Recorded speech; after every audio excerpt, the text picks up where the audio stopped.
ইব্রাহিম ও মাকসুদার সংসার 4 বছরের। বিয়ের পর প্রথম 2 বছর তাদের কোনো সন্তান হয়নি। প্রতিদিন মাকসুদা আল্লাহর দরবারে হাত তুলে দোয়া করতেন যেন তাদের ঘরও সন্তান হাসিতে ভরে ওঠে। ইব্রাহিম বাহরাইনে থাকলেও স্ত্রীর প্রতিটি দুঃখ তিনি অনুভব করতেন। ফোনে প্রায়ই বলতেন, মাকসুদা, মন খারাপ করো না, তুমি আমার জীবনের সবচেয়ে বড় নিয়ামত। সন্তান আল্লাহ চাইলে অবশ্যই আমাদের দান করবেন।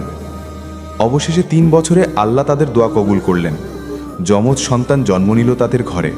মাকসুদার চোখে তখন আনন্দের অশ্রু। আর ইব্রাহিম দূরে থেকেও মনে মনে সেজদায় পড়ে গেলেন, হে আল্লাহ, এই সুখ যেন চিরদিন থাকে। কিন্তু নিয়তি অন্য কিছু লিখে রেখেছিল। জন্মের কিছুদিন পরই সেই 2 ফুল আল্লাহর কাছে ফিরে গেল। আজ 1 বছর হয়ে গেছে, তবুও সেই শূন্যতা তাদের বুক ভেঙে দেয়।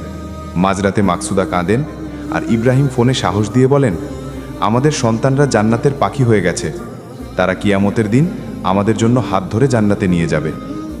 মাকসুদা অস্ত্রসিক্ত কণ্ঠ বলেন, ইব্রাহিম, সন্তান হারানোর কষ্ট শুধু তোমার ভালোবাসাই আমাকে সহ্য করার শক্তি দেয়। ইব্রাহিমের কণ্ঠ কেঁপে ওঠে, তুমি আমার সব কিছু মাকসুদা। সন্তান আল্লাহর দান, কিন্তু তুমি আমার নিয়তি। শেষ নিঃশ্বাস পর্যন্ত তোমাকে আগলে রাখব। 1 বছর আগে সন্তান হারানোর যন্ত্রণা তাদের ভেঙে দিতে পারত, কিন্তু না, তারা আজ আরও শক্ত, আরও গভীর ভালোবাসায় বাঁধা। তাদের বিশ্বাস, আল্লাহ একদিন তাদের ঘরও আনন্দে ভরিয়ে দেবেন।